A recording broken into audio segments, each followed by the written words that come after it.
Good evening to all the colleagues from the Jialing branch of China Construction Bank. This training program, co-organized by Tsinghua University and the Jilin China Construction Bank, focuses on the core concepts of leadership art and scientific decision-making. Its aim is to help everyone improve their personal cultivation and leadership abilities. These aspects are mostly considered from the perspective of a professional. But as individuals, what are your own intrinsic needs? I know as financial industry professionals, your income level is relatively high compared to similar industries in China.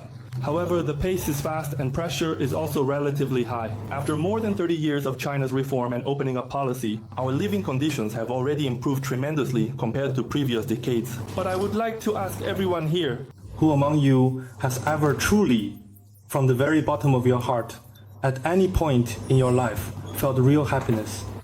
I have also asked this question to many people around me, including my colleagues and friends. But everyone does seem rather confused by the complexities of society. No one has truly and deeply felt their own happiness. Perhaps we were happier when we were younger and more innocent, more attuned to the simple truths of life. So today, we are extremely honored to have invited a highly respected Buddhist master. He will use his wisdom from Tibetan Buddhism to help us unlock the path to happiness. Now let me first introduce the esteemed master we have invited today. The esteemed master we have invited today is Khenpo Sodargye, the great Khenpo of the Han Monks Division at Larunga 5 Sciences Buddhist Academy in Sichuan. First, I would like to explain to everyone what Khenpo means. Khenpo is a Tibetan Buddhist title for those who preside over conferring precepts.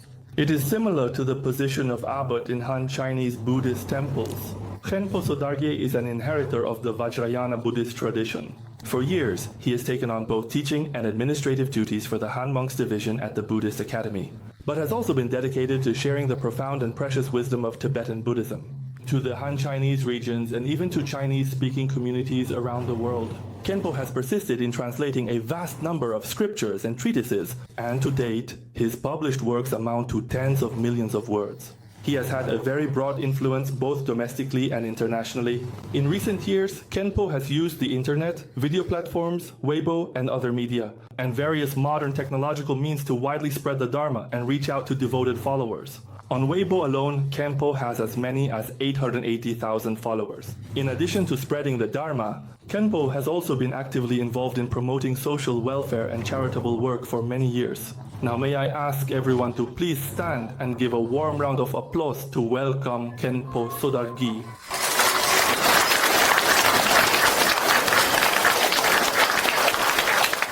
Today we are gathered here to hold a brief lecture for everyone.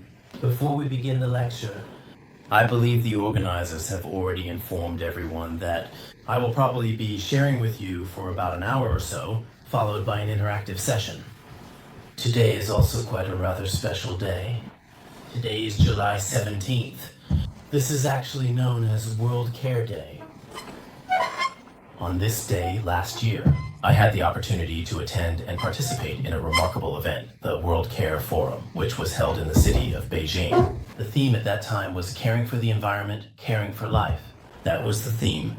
I remember that I also made a heartfelt appeal to everyone back then, reaching out to all of you. That caring for life is not just about caring for human life. There are so many forms of life around us, including animals, and every life is valuable and extremely precious. Therefore, as human beings endowed with great wisdom, we must start with small actions to care for all forms of life around us. At the same time, we should care for the earth and the environment in which all of humanity lives. Speaking of this, when it comes to caring for the environment, everyone here should be aware that our environment today has suffered extremely severe damage. Where does this destruction come from? It often comes from our desires, from people's excessive greed and attachment in particular. So, how can we actually put a stop to such desires in our lives? I think that today's theme, which is called The Wealth Rooted in Your Heart, is especially meaningful. It is closely related to this issue. So, from what perspective should we try to comprehend or truly understand inner wealth, especially in our lives or daily experiences? Everyone here should be aware that so-called wealth can be divided into external wealth and internal wealth. That is to say, inner wealth refers to our spiritual wealth, including qualities such as wisdom, conviction, faith, deep compassion, and other important virtues that guide our actions and shape our character in meaningful ways. All of these belong to the wealth of the heart. As for external wealth, it refers to what people often desire, such as houses, cars, money, luxury items, and so forth. These are all forms of external wealth. What is their current condition? Of most people in the world today, many of you here who are in high positions should be very clear about this. People nowadays tend to place far more emphasis on external achievements and possessions, while the richness of inner wealth is gradually being neglected. Relying on external wealth to obtain happiness and joy for oneself is actually extremely difficult. In other words, we keep searching and continuously and persistently pursuing external material wealth. But in reality, it is something we can never truly attain. There was once a very wealthy man who told a poor farmer, "You can try to walk just as far as you can, and all the land you cover within your reach will truly be yours." As a result, this farmer kept running forward, running and running. He ran himself to death from exhaustion, but he was never willing to rest, always wanting to keep running. In the same way, if we truly try to satisfy ourselves with external wealth, it is indeed extremely difficult. Therefore, if our lives are kept relatively straightforward and simple, grounded in frugality and modesty, we may find that we will experience a sense of contentment and happiness within ourselves. At such times, it can be said that there is truly a sense of fulfillment in our hearts. Too much gold disturbs the mind. In stillness, one sees the true nature. Back in the Tang dynasty, there was a layman named Pang Yun. He deliberately threw all of his personal belongings, every single one of his cherished possessions, into the swiftly flowing river. Afterwards, he composed a very famous verse. The meaning was that as people accumulate more and more wealth, in reality, their minds become increasingly disturbed and they ultimately lose a true sense of values. Nowadays, people's values are entirely based on material things. If we don't understand this principle, we might spend our whole lives from childhood until the moment we finally leave this world, sometimes even desperately chasing after it. When we were young, maybe just a very simple piece of clothing or a very simple meal could make you very happy. Even during the Chinese New Year or other festivals, a very simple life could in fact bring you great joy.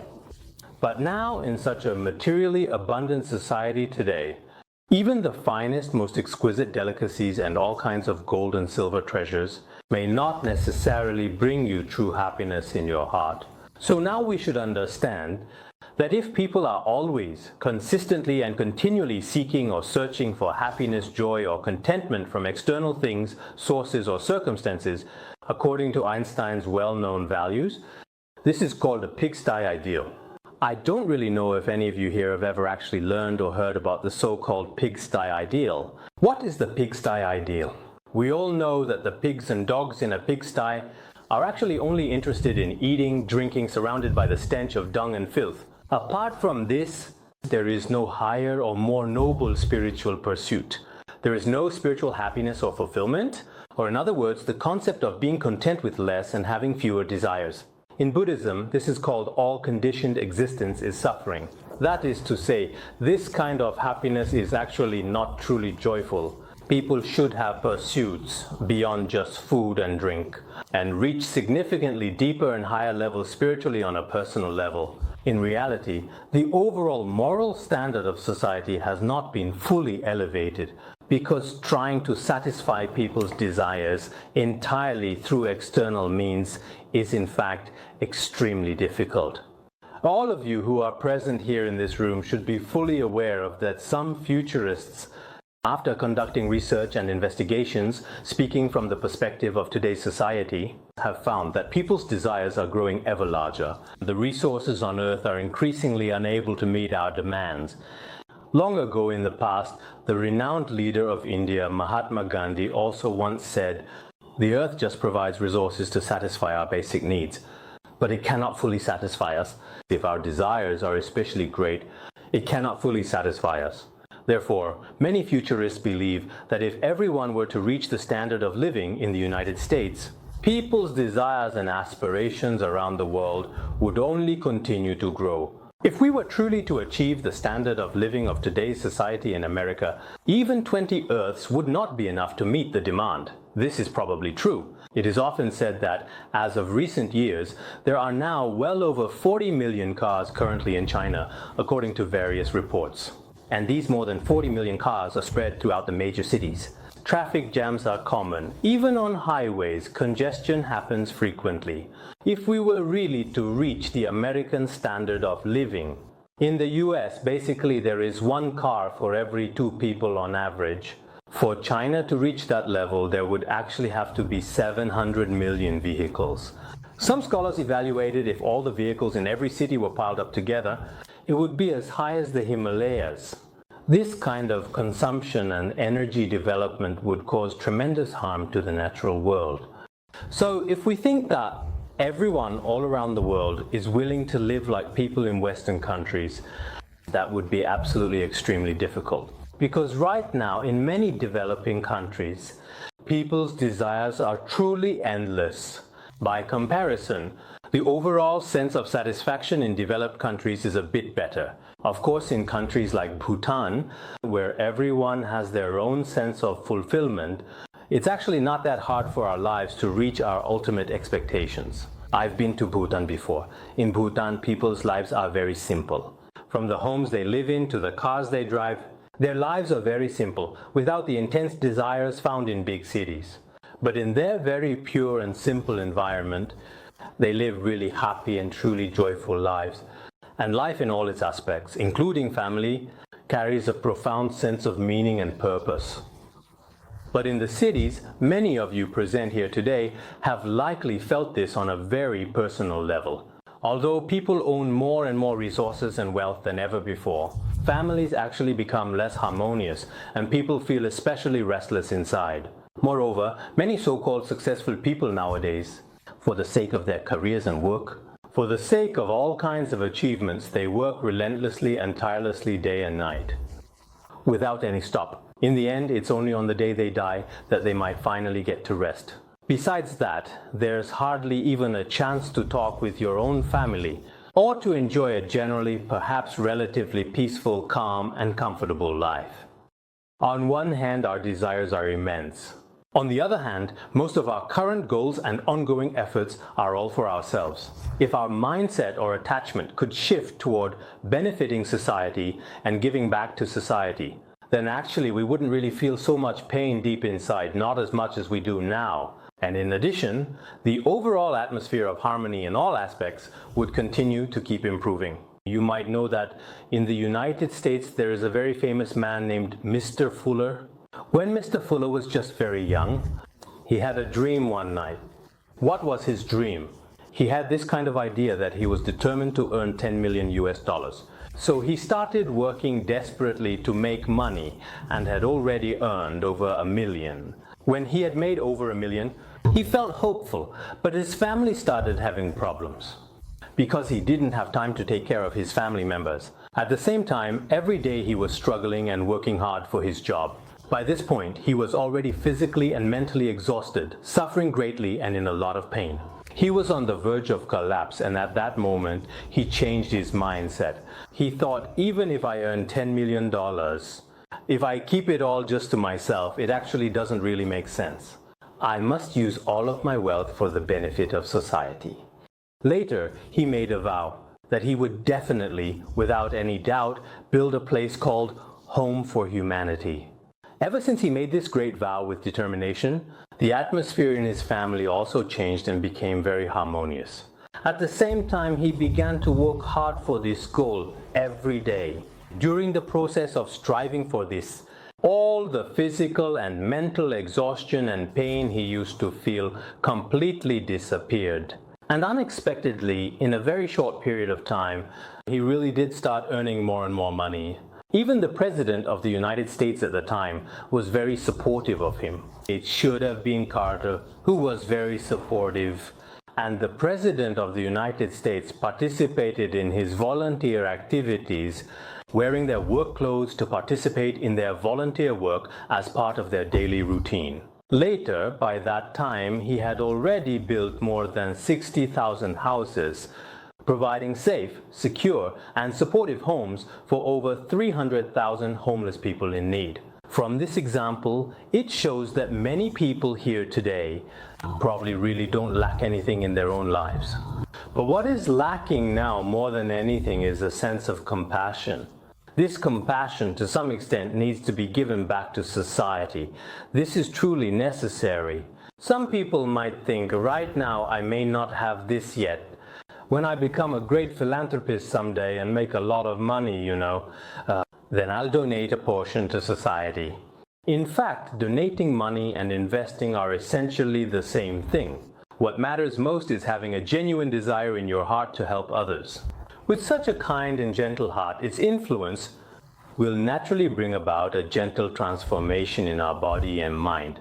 Whether it's towards family, at work, or with colleagues, the truth is many people are very selfish. You may have in fact become aware of this, or perhaps you haven't. No matter they are the top level leaders or ordinary people at the grassroots level, everyone, literally from morning till night, is constantly striving, fighting for their own happiness and each and every personal interest. If things go on like this, in a country where selfishness is so strong, it's true that no matter what you do, you probably won't really ever feel completely secure. Therefore, for each of us, to completely change all aspects of society is of course extremely difficult. But we should each of us stand firmly in our own position, no matter what kind of leader you are or what organization you're in. In fact, for many things, we may need to observe for a long time.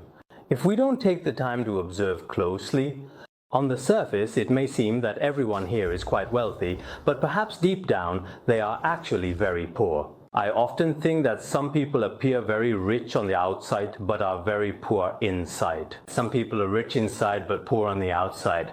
Just like some practitioners, they are completely filled with joy and wisdom within, but their outward appearance may be very simple. Some people are poor both inside and out, while others are wealthy both inside and out. We humans can't tell just by looking at the surface. Even if you are a billionaire, a great king, or an individual of exceptionally high status and considerable wealth, no matter how much power you possess, maybe deep down inside, you are actually extremely poor. There is a story like this in Buddhism.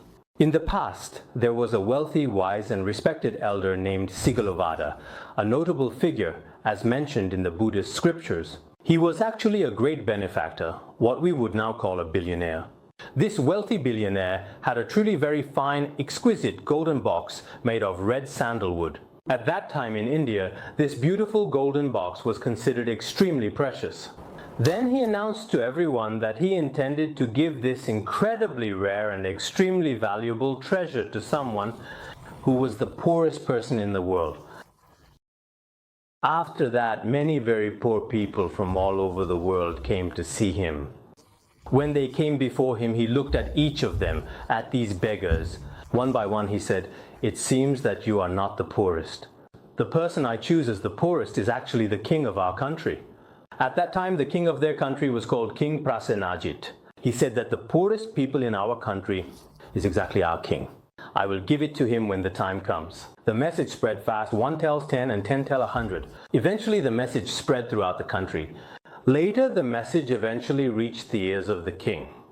The king was absolutely furious and immediately, without hesitation, sent people to arrest the elder. He was brought before the king, who angrily said, "You told so many people that I am the poorest. What do you mean by that? Look at my warehouses filled with so much gold, silver, and treasures. Why do you judge me as the poorest person?" Then the elder said, "I did indeed say that you are the poorest person. But let me explain why I said that. Although your warehouses are filled with gold, silver, and treasures, these golden treasures should belong to the people who are suffering terribly. There are so many poor people, but you are unwilling to give anything to them. They should be for your family, but you haven't given them anything. If you enjoy everything alone, your heart remains impoverished, poorer than all these people. That is why I want to entrust this most precious thing to you, the poorest person in the world. At this moment, the king thought about it and realized it was true. On one hand, he felt no sense of fulfillment in his heart and was actually more pitiful and impoverished than the beggars of the world. On the other hand, all the wealth he possessed was not really earned by his own ability. It should belong to all the people. From that moment on, he listened to what was said to him. He immediately opened the national treasury and began distributing alms. He generously gave away all his wealth to the people throughout the country. Therefore, by looking at this example, we can also see that everyone present here, despite the merit and karmic affinity of each person, are different. Regardless of whether it is in domestic banks or in financial institutions abroad, definitely has a lot of savings. Some of these are only known to themselves, while some are known to their families. Because nowadays in Switzerland and Singapore, I've met many people from Swiss and Singapore in banks. They told me, our countries are supported by some numbered deposits from people in some countries around the world. It happens that for some people who hold numbered accounts in countries like Switzerland, after they passed away for several years, their funds may be transferred to government custody. I've met quite a few people who seem to be insiders working at various banks. They all felt that this was a very good method. Recently, I met someone from Singapore, and he said, following the Swiss approach, now we have opened large-scale casinos and set up international banks. Now we don't have to put in much effort. A lot of resources just come to us naturally. He said that. So it's possible that since in today's society things are quite complicated, even within a family, nobody really knows each other's bank passwords. People keep their own separate savings just in case something happens. They do this to leave themselves a way out. Society has already become like this now. Why is it that nowadays when you buy a house, it has to be signed by two people and both have to notarize it? Because society today is experiencing an increasing number of negative circumstances, complex situations, and disturbing phenomena. So I may not know what kind of wealth each of you present here holds. Maybe some of you are very wealthy and some of you might not be so well off.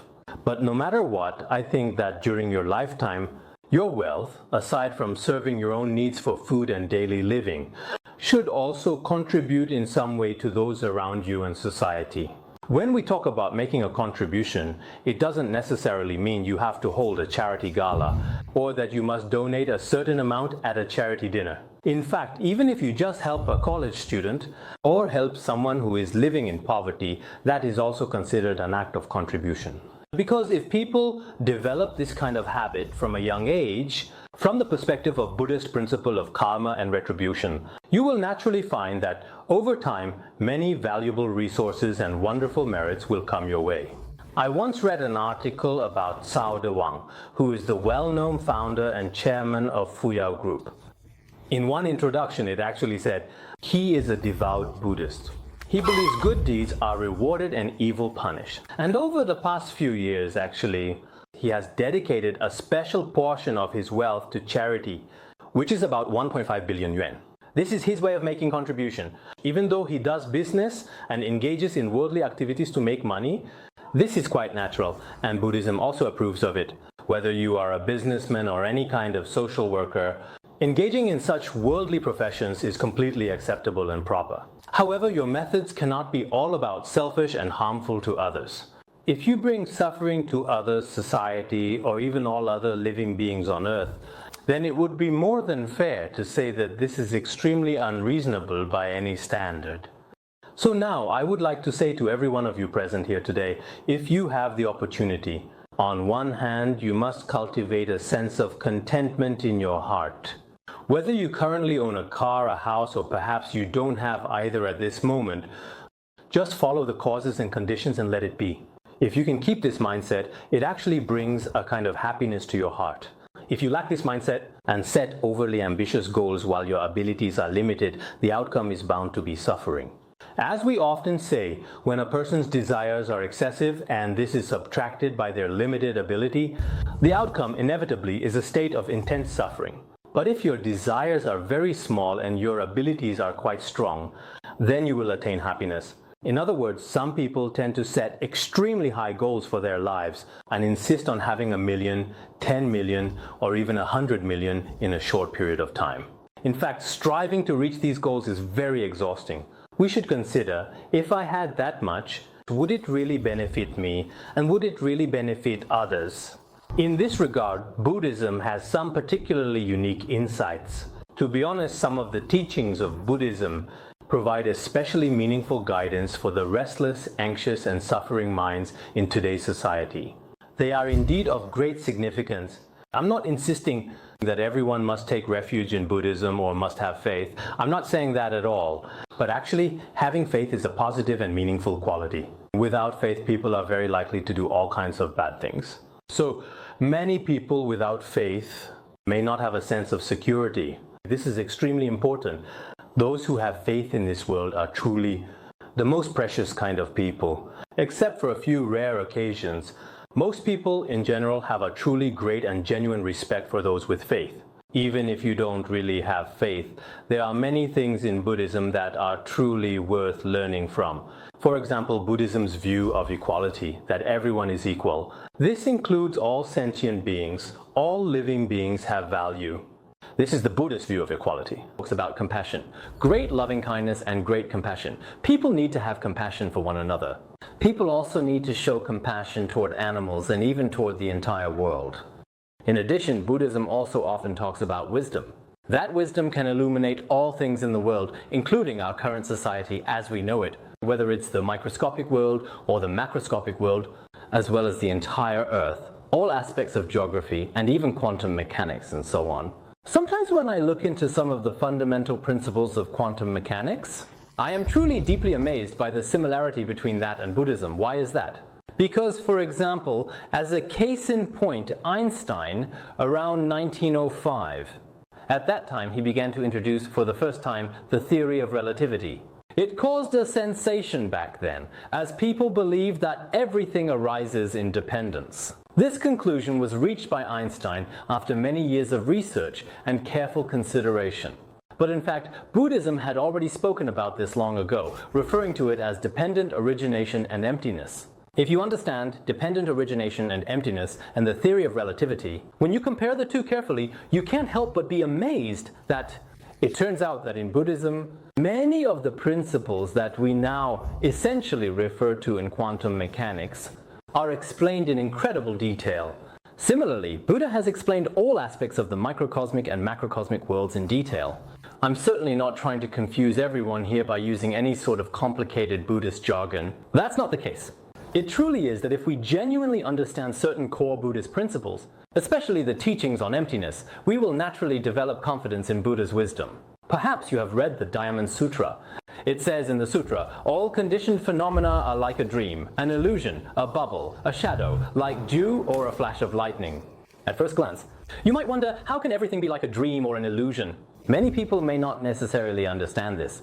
But if you really take a moment to reflect on it, indeed in the world today, whether it's fame, wealth, status, or relationships, the things people are especially attached to and pursue so fervently, eventually they truly do turn out to be like a dream or an illusion. If you don't believe it, think about the following. Think about the things in life you were so attached to 20 years ago, whether it was money, relationships, or family. Looking back, those things you were so obsessed with. Haven't they now become like a dream? Similarly, when you think about everything that happened before yesterday, you'll see there's really no difference between them and last night's dream. Buddhism does contain especially subtle teachings. If we use worldly wisdom to study and observe these subtle teachings, we truly can't find any sound reasoning or logical basis that could possibly refute them. You absolutely won't find any answer that can overturn them. If you observe with this kind of wisdom, then everything that happens after tomorrow is actually tomorrow's dream. Life is in many ways no different from a dream. When we first hear this, it seems impossible. Right now, I'm really making money. I'm living my life. Nothing is wrong with me, so how could this be a dream? But when you observe it with true reasoning, you have no choice but to admit that life is like a dream or an illusion. Many different things, situations, or occurrences like this often appear or show up in our daily lives. When we face them, actually, the wisdom of Buddhism, it should be said, is the most useful for our daily lives. I'm not here today like someone selling watermelons, just constantly praising the goods. I'm not doing self-promoting, saying it is so good if you learn Buddhism. There's no need to advertise here, and I've never thought of doing that. But what specific kind of hope do I truly have in my heart? Many people here should be intellectuals. So, as intellectuals, we should understand the truth of things from the positive side. This is very important. Otherwise, nowadays, many people are not very clear about the real situation of Buddhism and may hold misconceptions. In all kinds of news report, whether big or small, and in various media, all these things are blamed on Buddhists. Actually, I admit that among Buddhists, there are good ones, fake ones, and genuine ones. There are also some truly remarkable practitioners. If you really look into it carefully, you'll find that since ancient times, there have been notable figures among Buddhists. Take a look in Chinese Buddhism at biographies of eminent monks of the Tang dynasty and biographies of eminent monks of the Song dynasty. Continued biographies of eminent monks, records of rebirth stories, these works contain a great many examples. Among lay people, there are also many who study Buddhism and are truly remarkable. And among monastics, there are also many. There were such people in the past, and there will be in the future, this is certain. In Tibetan Buddhism, this phenomenon is definitely quite common too. But these achievements are attained through actual practice and realization. So even if those present here have not studied Buddhism, in fact, some of Buddhism's very simple teachings might change many of your perspectives. For example, as I just mentioned, Buddhism teaches that one should not have excessive desires. If your desires are too great, then you will never truly be happy. Or to put it in another simple Buddhist saying, whether it's about relationship or wealth, don't be too attached. The more you're attached, the more you will suffer. Reflecting these words in daily life, even just a sentence can offer great value or inspiration. Where do all the suffering in the world today come from? It comes from attachment. Specifically, it arises from clinging to the self or self-attachment. How many people truly and sincerely suffer for their country, for society, or for the benefit of others? Probably not that many. To be honest, there are few who suffer for others. Most of our pain and tears are shed for ourselves. If you fail to truly understand these profound truths, no matter how high your status is, you may not truly be happy. Even if you become the president of a country, you might still feel uneasy in your heart. Even if you become the richest person in the world, that alone may not lead to true happiness. I often contemplate the Buddhism teachings on impermanence and the ever-shifting nature of happiness. If you haven't truly realized this deep within your heart, it can be very painful. For example, there was once a very famous Japanese entrepreneur named Yoshiaki Tsutsumi. You have probably heard of him as well. Around the year 1990, at the beginning of that period, he attained the status of the world's richest individual. At that time, his assets amounted to approximately $16 billion. It could be said that back then, he owned about 1/6 of all the land in Japan in total. Even the founders of Panasonic and Sony really admired him at the time. Some even said they were unfortunate to have lived in the same era as him, because this man was like the sun, overshadowing the achievements of many others. They had no way to develop. That was just how things were for them then. But later it was said that because many of his actions, as it turned out, were actually illegal, he ended up in prison, suffering greatly. Sometimes we can imagine like this. You become the world's richest person today, holding unimaginable fortune and influence. But ultimately, if you end up in prison despite all your success, how lonely, how miserable and painful that must be. This kind of situation could actually happen to many people. For example, whether you are a leader, a banker, or an entrepreneur today, everyone admires you, celebrates your success, and regards you as a person with status and worth. But after some time, when policies change, and you yourself make some mistakes, what do you turn into in the span of just a single night? That's also possible that you might even end up committing suicide. I heard someone studied at Peking University. It was said he was the child of a minister, and every day he was picked up and dropped off in a Mercedes. At that time, within their circle of classmates, he was someone many of his classmates admired. But later, due to family reasons, his parents ran into trouble. He himself later became an official, but was quickly removed from his position after taking office. After being dismissed, he attempted suicide several times and eventually succeeded. He took his own life. It might seem rare for someone from Peking University to commit suicide, but the truth is the situation was nothing like what it seemed. There are many suicides among Tsinghua University students and Peking University students as well. Why is that? Because they haven't truly found happiness within themselves. When they haven't found it, and problems arise in their life, it is true that they seem very pitiful. For him, everything suddenly vanished in an instant. Sometimes when I see Gaddafi's story, you might wonder, as a monk, why do I care about society? Actually, sometimes from a Buddhist perspective, when observing the world around us, it serves as the best kind of textbook. It is a good way for us to contemplate impermanence by doing that. Take Gaddafi, for example. He was the longtime leader and president of Libya, serving in that position for about 42 years. After such a long time in power, how did he end up dying? At that time, he possessed a huge amount of money. But in the end, even his corpse was in the hands of others when he died. The same can be said of Saddam Hussein. Some people estimated his fortune at 2 billion, but others believed it could be 20 billion. It is not exactly certain how much wealth he actually had.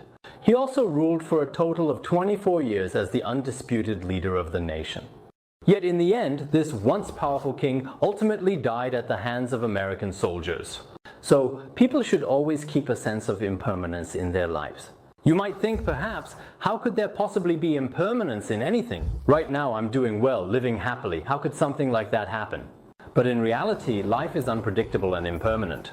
Honestly, if we're not truly prepared for many things in our lives, and if we don't understand the true nature of things, it's very likely that in an instant, there are many things that we never even considered or thought possible, which could eventually end up happening to us. Therefore, when you have some time, you should try to learn a little bit about Buddhist teachings. They can offer you new and meaningful perspectives and valuable solutions for your life, as well as your understanding of many things. Sometimes it's true that we may find it hard to resist the trends of society, but we still simply need to move forward.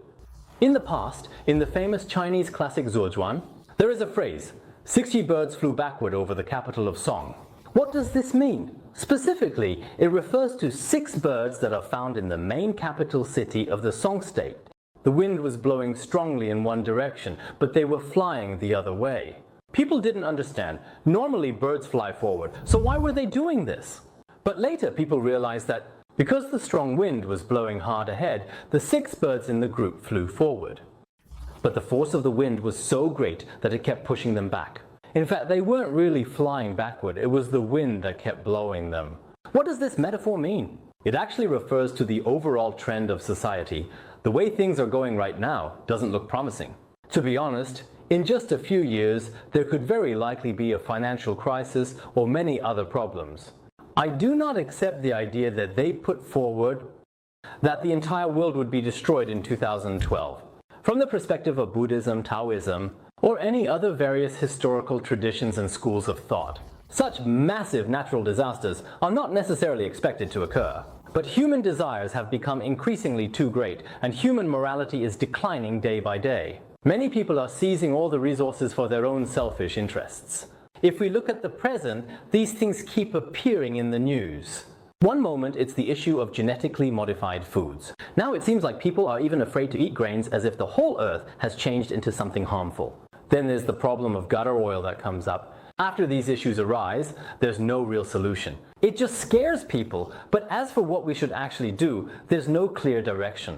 Especially in big cities, the sense of crisis is naturally emerging for many people now. At this time, on one hand, I think society really needs education in kindness. Without a true education in kindness, perhaps in this society, life will indeed become harder and harder, even though our material conditions may be improving. For example, in big cities, buildings that used to be 20 stories high might become 40 stories high in another 20 years.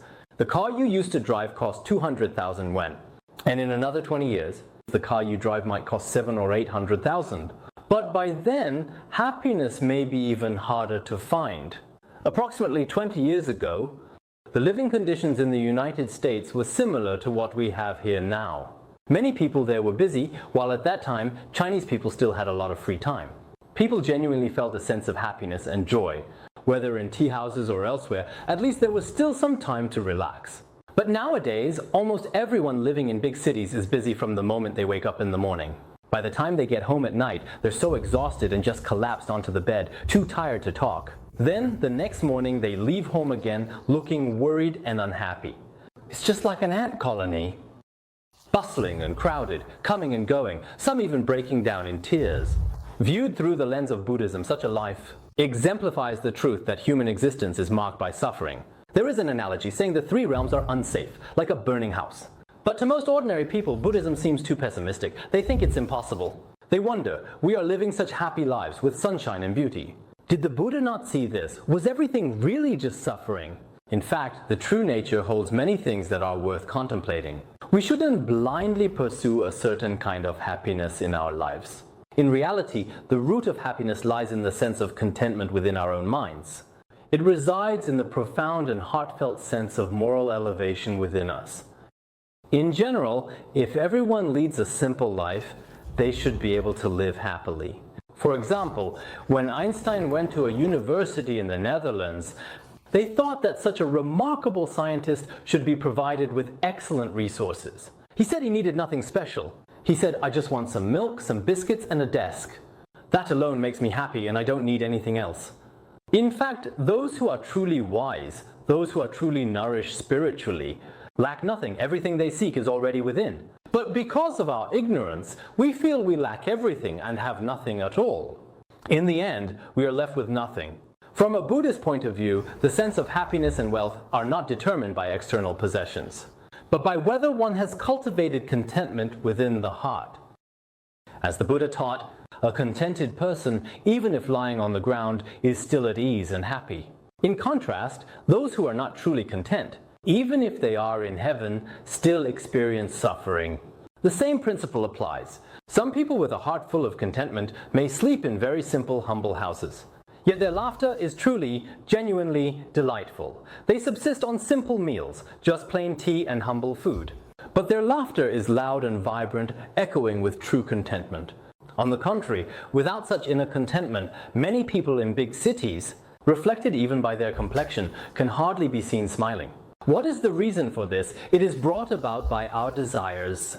That's why we sincerely hope that people can approach Buddhism with an open and positive mindset and come to understand its spiritual essence and wisdom. In fact, why exactly has Buddhism, after nearly 3,000 years, remained in this world throughout such a long history and become a wisdom of human civilization? There are reasons for this. Aristotle once said, anything that exists in this world depends on 4 causes to come into being. The first is the formal cause, which explains the form. The second is the material cause, which refers to the substance. And there's the final cause and the efficient cause. There are 4 causes in total. To illustrate, let's take this table as an example. First, it actually exists in the form of a table, and this is what is called the formal cause. Could you please tell me what is the specific material of this table? It is made of wood, which is referred to as the material cause. It is made by a carpenter. This is called the efficient cause. What is its function? It exists to serve the purpose of being a table. This is known as the final cause. We place things on it, and it serves its function. I often think that throughout its long historical development, Buddhism, unlike science, where later scientists often overturn the views of their predecessors, maintains continuity in its teachings. Buddhist teachings have never become outdated in any era. So it has its own form of existence. Its form is what we mentioned earlier, the formal cause. Whether it is in the form of a monastery or a Buddhist center, whether appearing in the form of monastics or as written scriptures, Buddhism exists in all kinds of different forms. Its material, the true essence of Buddhism, is a kind of education and a kind of wisdom. Many people think, I will never study Buddhism, I don't believe in Buddhism. However, as long as your heart is truly filled with kindness, as long as your heart contains wisdom, compassion, faith, and spirit, these are all part of Buddhist teachings. Buddhist teachings do not contradict the core values found in other religions or outstanding human literature in any way. What Buddhism advocates is that you should be a kind person, and you should make some contributions to society and live with integrity. This kind of thought is what Buddhism promotes the most. This is the very material of Buddhism. I think it's fair to say that this is one way to look at it. What is the efficient cause behind Buddhism? Speaking from the perspective of Buddhism today, the efficient cause was Buddha Sakyamuni turned the Dharma wheel 3 times and thus established it for everyone. Then what is the purpose of Buddhism? The purpose of Buddhism is to bring genuine benefit and lasting happiness to all sentient beings. You might think that the goal of Buddhists is just to shave their heads and live in the mountains, reciting Amitabha Buddha every day, that this might be their purpose. But this is simply a very one-sided view that comes from not understanding Buddhism at all. In fact, the true spirit of Buddhism is a form of wisdom-based education. As for myself, I have to say that for many years, over the course of my life, I've devoted many years to deeply studying and contemplating it. And now I am still learning. I personally think that as long as I have the opportunity in my lifetime, I will keep learning as long as I live, because Buddhist teachings are truly precious. At the same time, I also spend a bit of time learning about other worldly truths and perspectives. Learning is very important. Without learning, our thinking will stagnate. Perhaps many people here would say, I'm too busy, I have to work, how can I find time to study? But actually, if you truly want to learn, it's not that you don't have time because you're too busy. I really believe in what Mr. Lu Xun said.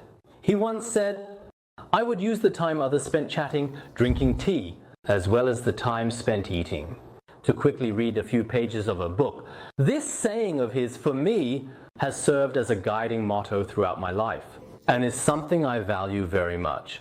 I try to spend less time chatting with others, and give up as much as possible on meaningless things like drinking tea or other trivial activities that others engage in. Instead, I read about philosophy of life or truths, whatever it may be. There are many teachings full of wisdom that are worth reading. A lot of TV shows and movies, do they really have much meaning? If they don't have much value and only increase your afflictions and greed, then try to watch less of them. In fact, nowadays many people really lack this kind of wisdom and the knowledge that continually encourages themselves. In fact, if a person keeps learning over time, your wisdom, your kindness, your actions, and your progress will all keep improving. Otherwise, this society truly is full of strong temptations. If you don't read worthwhile books or make helpful friends in your life, or if you don't consciously and actively pursue truly valuable knowledge, it's very likely that in a short time you'll end up going along with the crowd and lose your way. You could get swept up in a particularly frightening current, and in the end, you might just find yourself unable to return at all. That's the situation. Therefore, I sincerely hope that through today's lecture, in some small way, although it's impossible to change our lives in such a short time, I still hope it can change some of our perspectives on life. Even if it's just a little bit, in fact, it's still very necessary. The words from such a brief lecture can't possibly change our eternal environment, but our state of mind can, in fact, be changed. When one's mind is pure, the land they live in is also pure. When the heart is joyful, the world outside will also seem beautiful. Thanks.